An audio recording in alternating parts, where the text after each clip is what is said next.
Hello and welcome to Jedi lesson number 2. This is the week 1B homework and this is problem number 1.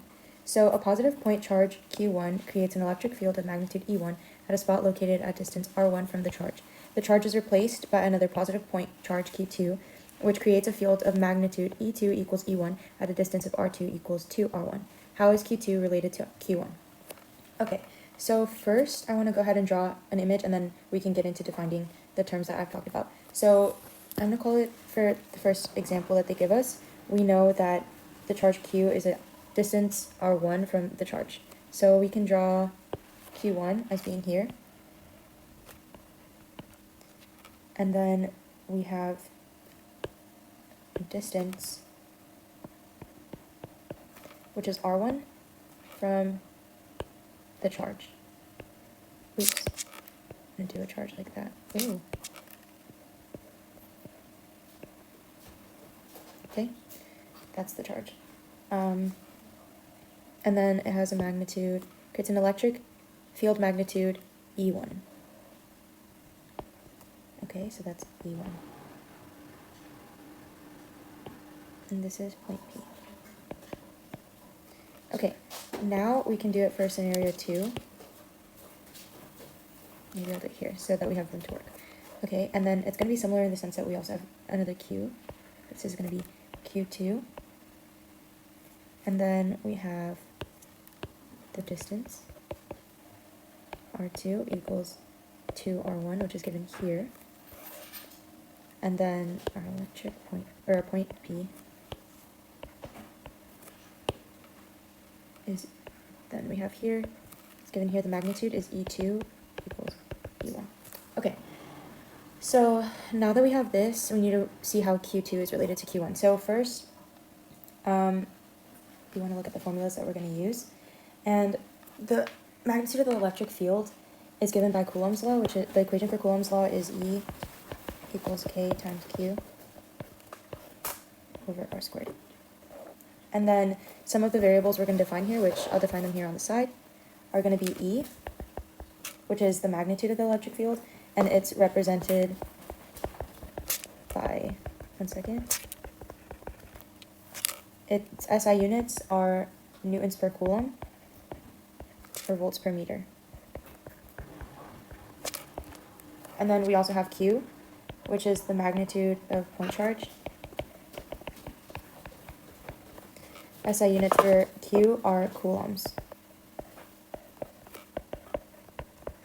Then we have R, which is the distance from the point charge to the location of interest.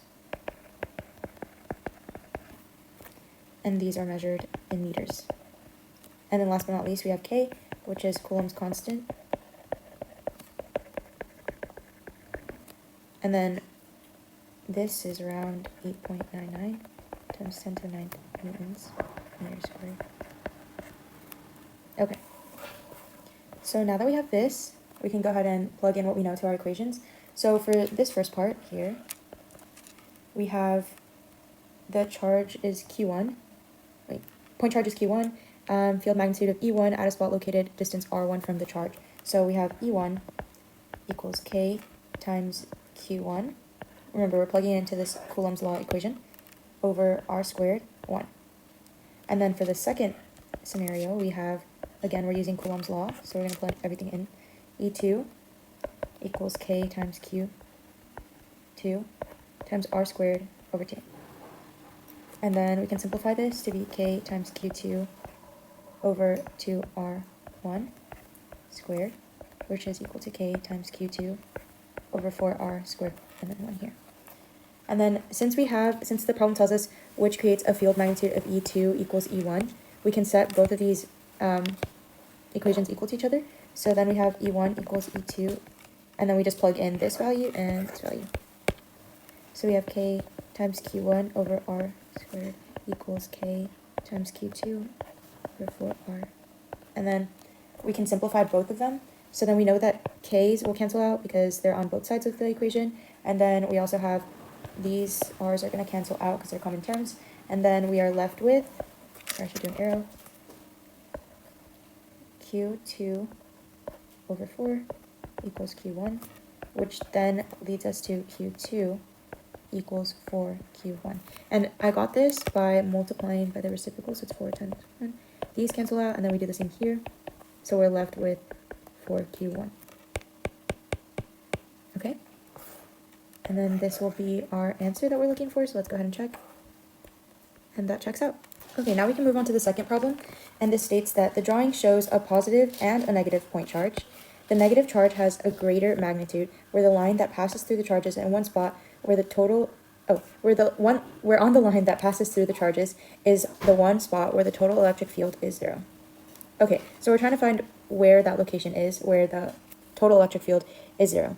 And we know that the drawing shows positive, negative point charge, and this one, negative one, has a greater magnitude than the positive one. So first, I'm going to redraw this so that we can have a better understanding. So we have our line here. We have the negative charge and the positive one.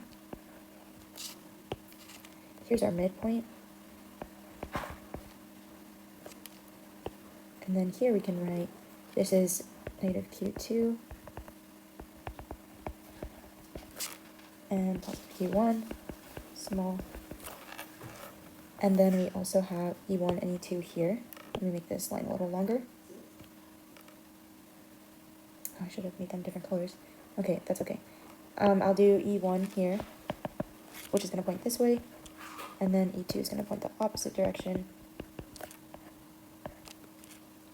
And then here at this point is where net E should equal 0.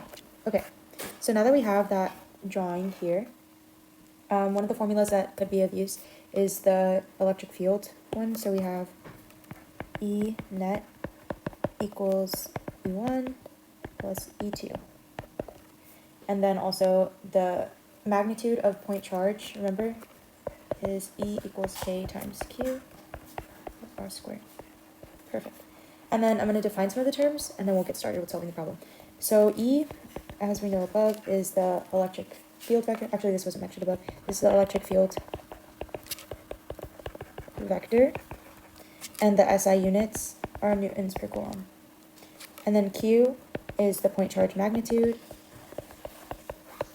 which we did mention. We did mention both of these above, my bad.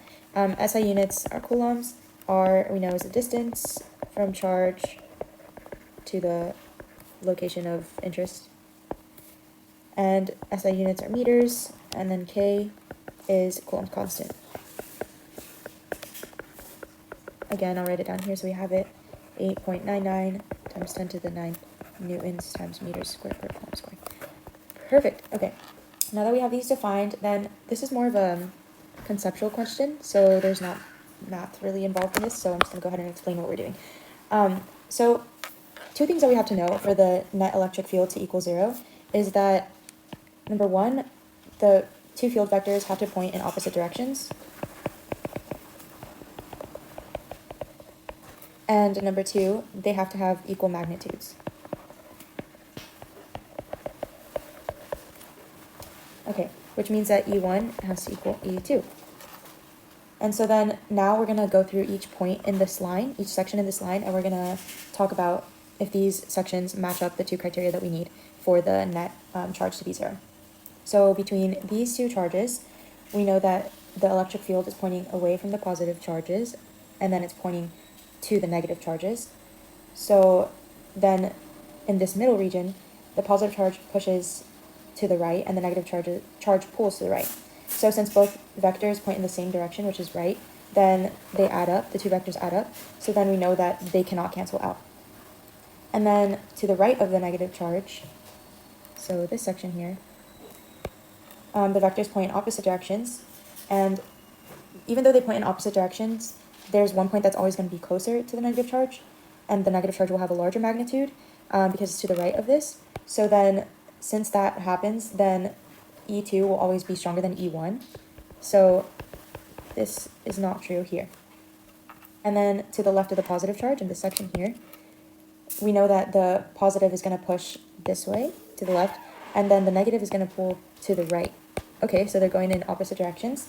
And then the region is closer to the positive, to the weaker positive charge, but it's farther from the negative charge, and we know the negative charge is stronger. So since there's a smaller distance, then the two fields will balance out perfectly, because we have this here is pulling out to the left of the positive charge, and then this stronger area is going to pull out to the negative side. So since they're both going in opposite directions, then we know that to the left of the positive charge, E1 is going to equal E2, because they're balancing each other out to get that net zero. And then we can go ahead and check if this is right. And that checks out.